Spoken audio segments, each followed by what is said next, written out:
Dear Thrive, I work for a small education technology startup. We are trying to do 1,000 things within marketing, and we want to find ways to be more prioritized and strategic about how we go about what we do, but without losing some of that startup mentality and that real bias to action that we have. Do you have any advice or recommendations? Oh, edutech startup. I'm feeling you. This is such a common challenge. I mean, not only for startups, it's in a lot of organizations now, right? Is how do you run fast? How do you run fast well? And then how do you prioritize the shit that's going to actually matter and make a difference, right? And so, one end of the spectrum, you could go, right, there's formal processes that companies will put together, whether it's something like a RICE model, right? Reach, impact, confidence, and sort of effort. And that's all well and good, but it sounds like the too structured scenario, might be a bit difficult. You could always do a bit of a 2 by 2 value versus effort scenario too. But I would sort of suggest maybe a couple of things. One is your founder is always going to have 1,000 great ideas that want to be captured. Make sure you've got a bit of a process for capturing a backlog of all of those great ideas, because some of them may end up being rehashed again and again. So it's more efficient that you can get for sort of future meetings would be one thing. And the other thing is, maybe before you have any meetings, is decide what you actually want to get out of that meeting. Is this a decision making one? Is this an idea generating one? Just so you've got clarity when you come in.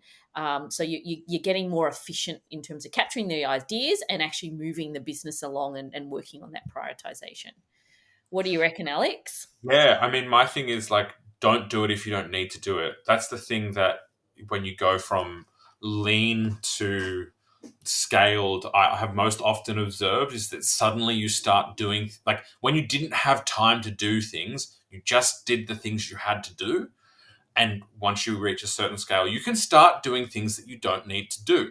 And like, that sounds so dismissive of big organizational structures. There are many things that we do in our days that we don't necessarily need to do, but do make the work better, do make the culture better, do make people work harder, do whatever. Sorry, I was going to say, it's so hard to figure out what you do and what you don't do, because you don't know what's the most critical thing. And I guess in a scale up startup environment, you're throwing 1,000 darts in the air, hoping that you're going to get a big whale, but you just don't know. Yeah, and like, it's easy for me to say and impossible for me to do. Like, I guess, like, my own personal experience is that I can say, choose what you need to do, and my optimistic outlook will look back on 6 months and say, like, 80% of what I chose to do I needed to do. But there's absolutely a path where I did the opposite of each of those things, and I would still say at the end of 6 months, 80% of that was stuff that I needed to do.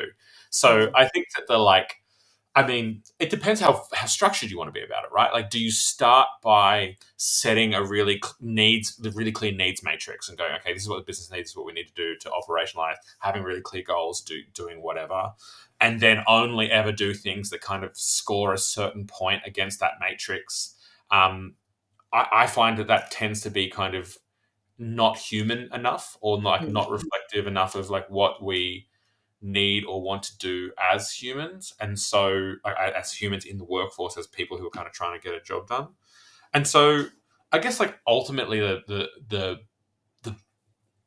all I can talk about is what I have done to choose my best path forward, Mm. which is to, like, have a really honest accounting of what I think will make my job easier tomorrow, which Mm. is, like, that's a not that I want my job to be easy necessarily, but if you choose the easier tomorrow, you generally will complete the tasks or the problems, or solve the problems or whatever, that are most pressing, because they do those things. And it might, like, if that makes sense to other people and not just to me, I think you end up in an environment where you are constantly putting out the right fires, knowing that in a scale up you are putting out Mm. fires a lot of the time. Yeah, it's a good point. Hindsight is a beautiful thing, but